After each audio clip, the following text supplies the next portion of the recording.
What's going on? Welcome back in to the Joe Gaither Show on Spurs Central. You're checking us out right here on the San Antonio Spurs on SI YouTube channel, or you're watching or you're listening to us on the Joe Gaither Show on Spurs Central on Spotify, Apple Podcasts, or on Amazon. We're getting you through the NBA offseason. We're inching closer to offseason prep and kind of preseason, kind of camp going on later on in the month. But for now, it'll be more off-season talk on the Joe Gaither Show on Spurs Central. We appreciate everybody watching us on the Spurs Central YouTube channel, and you can check us out on the Joe Gaither Show on Spurs Central on my own social media machines at Joe Gaither6 on Facebook, Twitter, and YouTube. We invite you to jump in and leave us a comment right there. And we're here with Matt Guzman, just like we are each and every week. Thanks so much for joining us, Matt. Make sure you follow him at MattGZMan. Make sure you read all of his great work at San Antonio Spurs on SI. Just type in Spurs SI in your Google machine. It'll be the first thing that comes up, and he is getting you through the off season. And how are you doing that, Matt Guzman? How are you doing today? I'm good. We're 1 week closer to the beginning of preseason, to the beginning of the regular season. Feels great to be back. Obviously, like you said, we're in the off season right now, the dead of the off season, but we are that much closer. I appreciate your time as always. Thank you for having me on. Absolutely. Well, let's get right into it. Last week, we left off in the middle of your series, 5 Beyond Wemby, and you've got 2 more done. You got your third. We teased the Blake Wesley article. So we're going to talk about Blake Wesley, and we're going to talk about Jamari Bouye, and then we're going to tease the final one. So hopefully everybody goes to San Antonio Spurs on SI and reads about 5 impactful players for the Spurs that are not named Victor Wembanyama. Obviously, Victor Wembanyama, superstar. He's going to get all the headlines. Don't worry. We'll give you all the Victor coverage in the season. But for now, we have focused in on Stephon Castle. We have focused in on Harrison Barnes. And next, we're going to go to Blake Wesley. So you're right about Blake Wesley on San Antonio Spurs on SI in your 5 Beyond Wemby. He is number 3. What did you learn about the guard from Notre Dame? Yeah, so obviously Blake Wesley is one of those players where you look at the roster, you look at the stats. He didn't exactly jump off the page, but he's a player that kind of has a lot of grit to him. And he's also a player where, there's certain skill levels, or I guess skill sets, or certain traits that players can possess that teams just really like to see. And sometimes you might not understand why the team is keeping them around or giving them so much play. We saw it with the Lakers and a guy like Taurean Prince. He got a lot of minutes under Darvin Ham, and Blake Wesley was earning his minutes under Greg Popovich. And it's one of those things where the Spurs are still in this limbo state. They have Victor Wembanyama, but they're still developing a lot of their young talent, Blake Wesley included. And so to see him get a lot of minutes, some people might have been a little perplexed because he's not the superstar, or he's not this ridiculously flashy point guard that, obviously deserves all these minutes. He's just he's doing it at his own pace. He's learning his own way. And so what I learned is that really the biggest thing about Blake Wesley and his game and the potential that the Spurs see with him is how good his defense is. He's known for that defensive prowess, but he's still learning to play the game as a point guard, which is something that Greg Popovich kind of commented on last season, is that he was beginning to understand his role a little bit better on offense. He's not super big. He's not super, he's not bulk, but he's shifty. He can get to the rim. He's quick. And on defense, he's a pest. And in the modern day NBA, if you have a great defense, you're going to earn yourself more minutes versus somebody who, can shoot really well, but doesn't exactly play defense.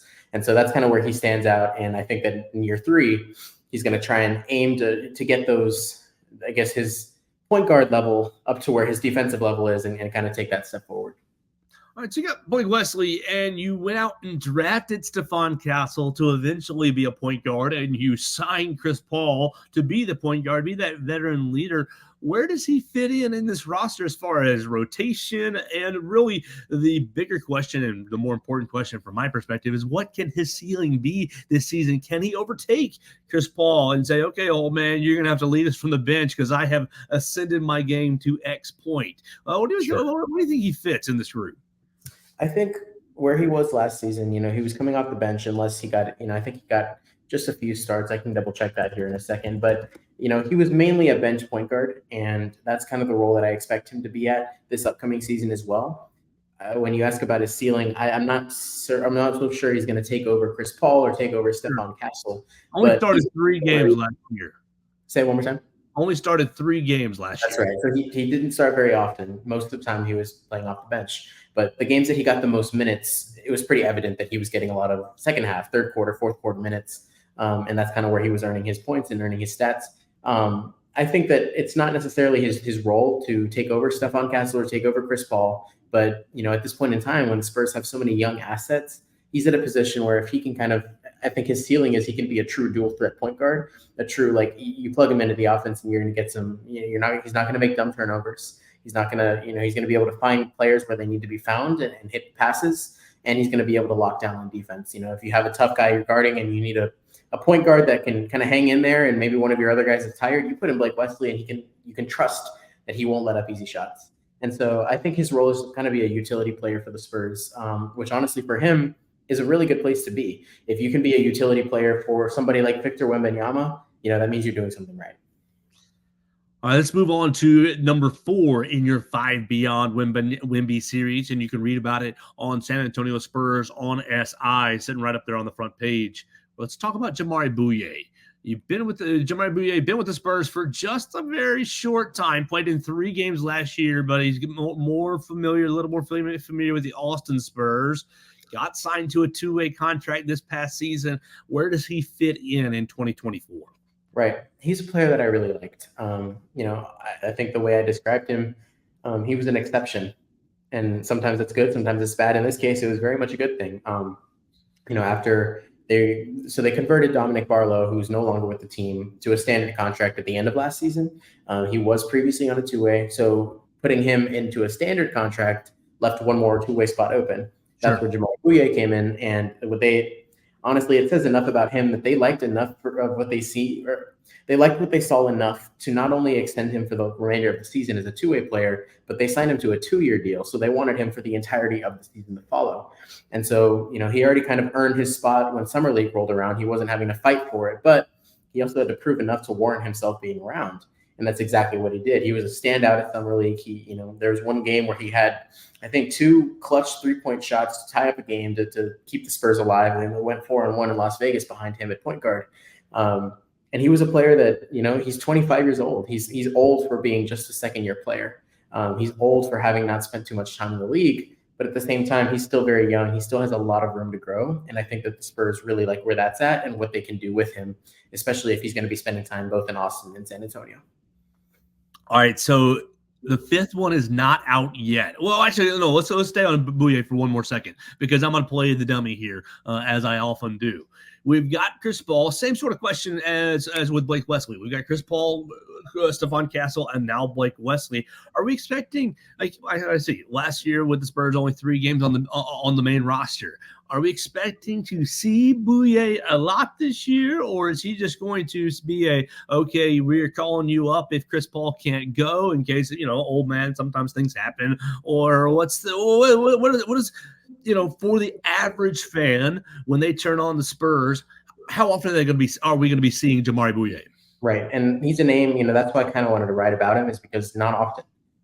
He's going to be a player that is going to spend a lot of time in Austin developing. But I think what the Spurs are hoping for is that if he spends all that time in Austin, he's going to continue to improve to a point where they can bring him up and trust that he can get some meaningful minutes in a game that matters. Like you said, if Chris Paul goes out and he's hurt and Blake Wesley is not doing so hot, or Trey Jones is not doing so hot, they have a guy like Jamaree Bouyea who, knowing it, and this is something that all 2-way players can share, they know that any moment that they get in an NBA game is very meaningful, is almost a tryout of sorts. That's an opportunity they don't want to waste or take for granted.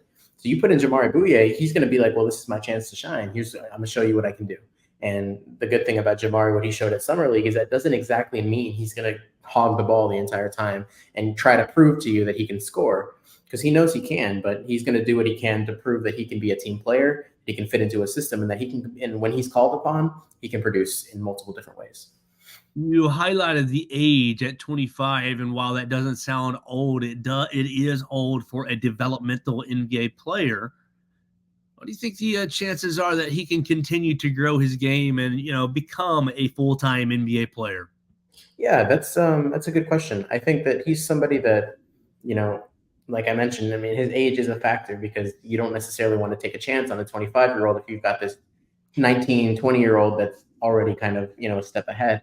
But, if the benefit of having that age is that he's seen some things. He's been with the Heat, he's been with the Spurs now. And so, he's a player that's not going to make these dumb, careless errors. He's also going to carry a mindset with him where he realizes where he's at. He realizes that he's unique at being 25 and still looking for this role, like any kind of role with the team. And so I think that he's a player that, he's got the heart, he has the mindset for it. He definitely has the skill. It's just his chance to next time he gets that opportunity to prove it. And if it's not with the Spurs, another team can be looking on and say, well, hey, here's what Jamar Bouye did. We kind of need a utility player over here. He's definitely a player that stands a chance making it.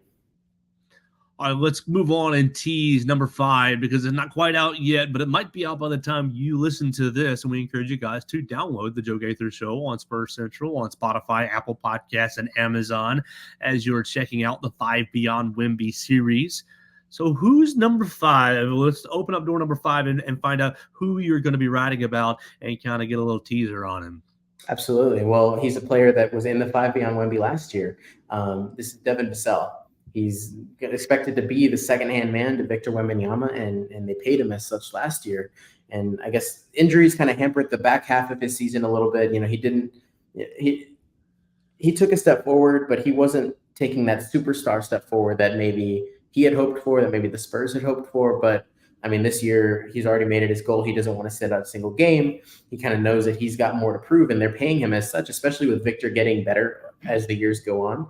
That's a chance for him to also improve, but also benefit from the fact that his teammate is going to be making him better at the same time. So I do like that pairing. I think he's a very elite scorer. I think that he has some things, he can be a little more consistent with his jump shot, but, this year, if any, is the year for him to really take that step forward and prove, hey, this is why I'm getting paid like this. This is why I should be one of the foundational pieces of this core moving forward. And here's exactly who I am and what I can do.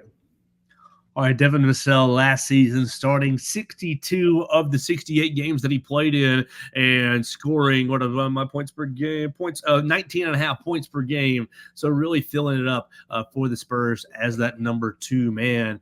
Still just 23, 24 years old. So still growing and younger, obviously, than Jamar Bouye, who we just highlighted. What do you think that his potential is as far as becoming, okay, this can be a shooting guard, this can be a 2-guard, a scorer who can become, okay, top 20 player in the league, top 25 player in the league? Because you're not going to need much as you continue to see Victor ascend and grow his game. You just surround him with a couple, top 50 players. Can Devin Vassell continue to grow his game? And what does he need to do to grow his game to become maybe a top 20 player? Yeah, I think it comes down to consistency. Obviously, like I mentioned, the injuries kept him from playing as many games as he had hoped for, but next season, if he makes it his goal to be healthy and he ends up being healthy, he needs to also produce like he's healthy. You mentioned he's just under that 20-point threshold per game in points. If he takes a little step forward and he averages 22, all of a sudden that's a second 20-point per game score that the Spurs have, and that's better than they did last year. That way, if you have 2 guys that you can count on regularly for 20 points, and that's Victor doing his thing on defense and offense, and that's Devin Vassell just shooting the lights out. You can have all these other players. You can have Keldon Johnson or Jeremy Sohan or Trey Jones or Stephon Castle. If any one of them take turns scoring 20 points a game, or they have breakout games along with your Victor and your Devin pairing, that's a much better team than last season. And I think that's what makes him so important, is that he has the potential to be the number 2 star and really be a rising star. If it wasn't already for the few years he's had in the league, he could be on that rising stars team, with much more to prove and much more to grow. But I think that, he's a player that definitely wants to show that. And if he can make that step and really become that consistent 20-point per game scorer, the Spurs will be in a lot better place. All right, let's keep it rolling here with Matt Guzman as we encourage you to check out all his great work at San Antonio Spurs on SI. We're hanging out on the Joe Gaither Show on Spurs Central. And we want to talk about another piece that you put up right there. It's about gambling and odds. And Matt, I love gambling and odds. I don't like to lose money, so I don't play that often, but I do keep a close watch on it. So let's look at some of these preseason awards and see where we can spend our hypothetical money. And again, this is hypothetical money. NBA, it will start at the top. NBA MVP Victor Wembanyama plus 2,000 is the 8th best odds to win NBA MVP. Obviously, you got guys like LeBron James. You're going to have guys that are in the top end, Nikola Jokic, that are going to be ahead of Victor Wembanyama. But just off the top, it may not be not be a wise investment, but what does it say about Victor Wembanyama that he's at least in the top 10 of guys considered to be in the NBA MVP conversation? Absolutely. I mean, it means that he's doing what he needs to be doing. Entering the league, he had these monumental expectations, and we're already comparing him to LeBron James. And the hype he was receiving before being drafted was similar to what LeBron James got back in 2003. This is a player where he was expected, the most possible was expected of him, and he came out and he proved that, yes, I will be that player that you're saying I'm going to be. So the fact that he's already top 10 in MVP means he's on the right track. That's rare. You never see that for a year 2 player. And if he gets even one vote for MVP, one first place vote, that is, I think that is a perfect spot for him. He does not need to win it this season, but if he can get one first place vote, if he can convince one of those voters that he is the most valuable player in the league, I think he's well on track to earning multiple of those throughout his career. All right, let's move to an award where he is the favorite. Defensive Player of the Year. He finished second last year to Rudy Gobert. It may not be the smartest place to spend your money because the odds are only minus 200, but the only good bets are winning bets, so it might be the smartest place to put your money. Matt, what do you think? Can Victor Wembanyama overtake his fellow Frenchman and become the Defensive Player of the Year? I do. And it's interesting because, this is where you kind of get into that category of whether it's voter fatigue or recency bias. Not everybody is on board with Rudy Gobert anymore after this summer. That's pretty clear. And it's not that he's a bad player. It's not that he's a bad defender. He works very well in the Minnesota Timberwolves system. Just as Victor works well with the Spurs on defense, he kind of anchors that team. And if they take the step forward, it will look a lot better because the Spurs are not expected to be a 21 team this season. They should be taking steps forward to prove that they're on the right track. And so, I really do think that Victor stands that good chance to, I think he's going to get votes for Defensive Player of the Year. He already got second place. And I don't see any issue with him going ahead and taking that first place away from Rudy Gobert. And he even said it himself at the end of last season that, Rudy can win it this year because the rest of the years it's mine. And I really do believe that he's going to go and get that. Yeah, he's going to unseat everything that Rudy has ever done from a French big man perspective. And so Rudy Gobert's holding on to his last little bits of his legacy, I guess, as the best French big in the NBA. That's right. And, that's totally okay. I think Rudy's had a great career. He's got 4 Defensive Player of the Year trophies to prove for it. Now it's Victor's turn, and I think he's going to take that step forward on defense now that he doesn't have to find his footing at the beginning of the season. All right, Matt, we're going to play with a hypothetical $100, and we're going to combine the next 2 categories. And I'm going to ask you, where would you rather who spend your money? Where do you which side is more likely to win? You got 6th man of the year, Keldon Johnson at plus 5,000, 24th best odds. That's great value. You put that $100 on there, it returns you $5,000 for Keldon Johnson's win, right? You love that. Trey Jones at plus 12,500. So man, even longer odds, 69th best odds to win 6th man of the year. Or we'll go to the next category and say Stephon Castle to win Rookie of the Year at plus 2,000. Still pretty great return. You bet your $100, you get $2,000 back. Great return. He has the 4th best odds to win Rookie of the Year. So which horse are you backing? Keldon Johnson? It's really a 2-man race. Keldon Johnson at plus 5,000 to win 6th man of the year, or Stephon Castle at plus 2,000 to win Rookie of the Year. I think I'm going to put my $100 on Stephon Castle. I think, he's got 4th best odds. He was picked number 4 overall. Naturally, he's going to fall that way. But, what he has that these other rookies don't have is he's going to be magnified, and his impact is going to be magnified because he's playing next to a player like Victor. And so seeing what he can do, and if he can create, all he has to do is learn from Chris Paul, learn how to get Victor the ball in his spots, and produce a little bit on his own. And he's going to look like this all-star point guard that, the Spurs have been waiting for. He won't make the all-star team, unfortunately, unless he goes crazy. But, that's a guy that the people in front of him are kind of stepping into these systems where they are going to be one of the best players. Stephon Castle's in the same way, but the difference is the best player in front of him is way up here, top 10 in the league almost. And so, he's going to be magnified. His game is going to look a lot better, a lot more polished, especially with a guy like Greg Popovich coaching him. So I'm going to go ahead and take that bet. And I do think that's probably smart. Think about, you got lots of great six men around the NBA, and you're going to be competing with really, really high-level talent. We highlighted it. We talked about it before the draft process. Not a very strong. Who is Stephon Castle's biggest competition for NBA Rookie of the Year? Is it the young man? Is it Reed Shepherd who went to Houston? Who you really think about it? Obviously Atlanta got the international prospect that they think is going to be really, really good, stretch forward kind of a type. Castle might have the most opportunity of any of these rookies. I would agree. Trying to blow smoke up his butt because this is a Spurs podcast, but who else would you contend to say, okay, this rookie is going to have a really high volume opportunity to say, oh, I'm going to, fill up the stat sheet. Right. I would say Alex Sarr in Washington. Okay. Yes. That's a system where Jordan Poole and Kyle Kuzma have just not worked together, and there's a lot of opportunity. They don't have a direction right now.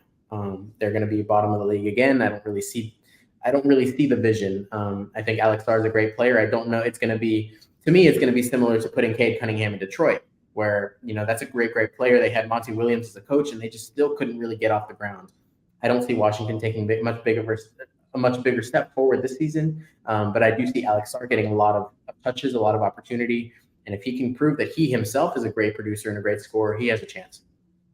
All right, I think that that would be, as we're looking at this whole list, even including MVP, Defensive Player of the Year, that sort of thing, when you consider all the odds, I think that Stephon Castle, that would be where I'd lay my hypothetical $100. Sure. Let's hit the last category because it made me scratch my head. Most improved player. And the Spurs have the favorite, the NBA favorite. Victor Wembanyama is the NBA favorite at plus 800 for most improved player. What's this all about, Matt? Yeah, it's an interesting category because all of the eyes watching for this award are going to be on Victor in year 2, not because they're wanting to give him the award, but because they want to see how much better he can get. They want to see what that will look like going from his rookie season that was already a hit to his sophomore season, where he doesn't have to adjust. He just has to go in and play the game that he ended season 1 playing, essentially. And so it's interesting to see him atop that list because he technically is the favorite. Because if he comes out and he scores more points and if he averages a double-double with blocks, if he averages a double-double with rebounds and gets up to 6 blocks or 5 blocks a game, he has a chance to make some monumental jump on the defensive end, where all of a sudden, at the beginning of the season where he wasn't averaging double-doubles, now he's a consistent 25-10 player or 20-10 player or 20-10 and 5-5.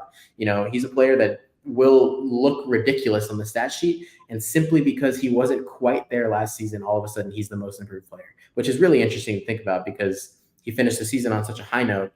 If he plays the entire season the way he did the last 5-10 games, he will win most improved player because by definition, he will have improved.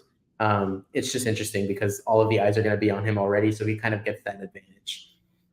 Yeah, when I normally think of most improved player, I think of, okay, a bench contributor, a six-man who's gone from a six-man to starter, or gone from, okay, contributor to all-star type player. It's kind of crazy to think about Victor, who's going to be all-star already caliber, going from really, really good to, oh, this guy is all-time great right in front of our eyes. And hopefully this season. If you were to put, names on the categories, like you said, bench player to contributor or contributor to all-star, he's going from rookie to NBA superstar because he's already hitting that level. And if he continues to improve the way he does, he will. And he'll be atop the MVP list. He'll be atop the Defensive Player of the Year list. He'll be atop all of these lists and stat categories, in due time. And so this is really just the first of many because he can't, even if he doesn't win MVP in his second season, that's not expected of him. He can win most improved player and then go on to win MVP or go on to win, Defensive Player of the Year. So it's just one of those things where he's very much he's an anomaly in every sense of the word. It's been special to watch him, and I think he's going to continue to do that. Absolutely, absolutely. Looking forward to this year, and it gets started in just a couple of weeks with preseason action, and you can follow it all at San Antonio Spurs on SI. Make sure you follow Matt Guzman at MattGZMan on the Twitter machine. Let's close this bad boy out with a more bigger picture NBA topic. I almost said David Silver. I almost said David Stern. No, Michael Adam Silver. Oh my gosh, I had so many commissioners' names all in my head. Adam Silver on Tuesday talked about NBA expansion. And that's something, obviously, the NBA's popularity is really, really still growing and growing and growing. The young generation, really my generation and your generation, loves the NBA. And really, what's not to love with all the great talent across all the great markets? And so Adam Silver is asked about expansion, and the obvious targets go back to Seattle, the Seattle Supersonics. Okay, you rob Seattle of a franchise, and you get a little talk of Vegas. Obviously, you see the Las Vegas Raiders and their success, and the Oakland Athletics and the baseball side of things flirting with Las Vegas as well. So now that I finally got my commissioners' names all straightened out, Adam Silver basically said that this was not going to happen right now. Not going to happen right now, but basically they're going to have conversations this year about, are we going to take this step? Are we going to expand past 30? Are we going to grow? Are we going to give Seattle a franchise back? Or is it going to be Las Vegas? Or maybe another city somewhere in America or outside of America contributes and becomes a franchise? Matt, what's your take on all this? I mean, obviously, we're used to the 30 franchises. Oklahoma was the last new franchise, but they were really a transplant from Seattle. You obviously had New Orleans go from New Orleans to you had Charlotte to New Orleans to Oklahoma, back to New Orleans. Then you had Charlotte come up as all kinds of movement with the Charlotte Hornets and Bobcats and such. But you haven't had any movement in the NBA really since then. That was, oh my gosh, sometime around Katrina. So what was that for me? I'm old, all my years run together. Is that 2010-ish or so when Charlotte and New Orleans finally gets their franchise, the Pelicans, and then Charlotte reverts as the Bobcats. Now they're the Hornets again. That's roughly 2010, right? So it's been 14 years or so since you've expanded in the league. What's your take on NBA expansion? Yeah, I mean, I think it's a welcome change. I think whenever it does happen, it will be very good for the league and for the money. It's something you have to think about that most people might not consider.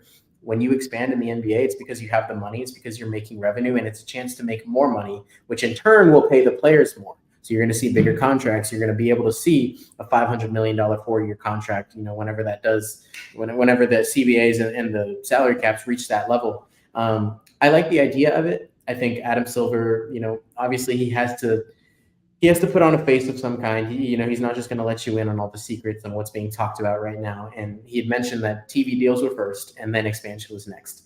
And so over the offseason, that was one of the big things. Obviously, we talked about NBA on TNT, and just the impact that's going to have.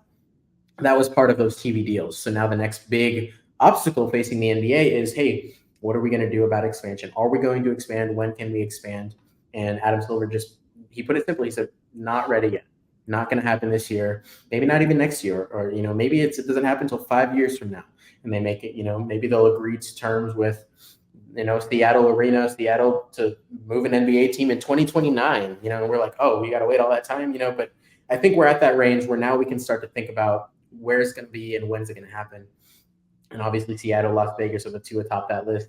Mexico City's even been thrown out there. The NBA likes to play games down there, cities like Kansas City, nobody in Missouri has an NBA franchise. And so there's definitely multiple places for them to check out, and they're going to be scouting and monitoring those arenas when they happen. The Big 12 championship happens in Kansas City at T-Mobile Center. Seattle, they play games in Seattle. I think the Clippers will play a preliminary game up there. Mexico City, they'll have their games there. They even had games in France. So who knows what they're thinking? They can move up to Canada. There's just so many different possibilities that could happen. I like that he's kind of taking a stance of saying, just hold your horses. It's going to happen, but not yet. And I think whenever it does start to unravel a little bit more, we'll know a lot better. We'll be able to kind of tell when and where it's going to happen. Are going to end up putting like 4 teams in France and England, just kind of like London, Paris, kind of, Spain, just to have like a little division across over there in Europe to start biting into some of that market share. And that's going to be like, that's why he's holding off, so that they can get 3 or 4. Oh, we're actually not going to expand by 1. We're going to expand by 4, and they're going to go in these 4 cities, and they're all going to be in international markets. But that'll be maybe 10 years away. We'll see. That's right. Total hypothetical. Total just off the wall thought. That'd be something. We'll have a lot of fun catching up with you. Offseason continues next week. I see a topic out there that we can get into, these first-round draft picks, the capital that San Antonio has and what they're going to do over the next couple of years. They have a bunch of first-round draft picks from all over the league, so we will talk about that as we're a couple of weeks away from preseason camp getting started. Make sure you follow Matt Guzman again at MattGZMan. Make sure you follow his San Antonio Spurs on SI at SAS on SI on the Twitter machine. You can read all their great work at San Antonio Spurs on SI, and check out all their videos right here on the San Antonio Spurs on SI YouTube channel. We'll be back next week for another edition. Thanks so much for joining us, Matt, for another edition of the Joe Gaither Show on San Antonio Spurs on SI. Perfect. Thanks for having me.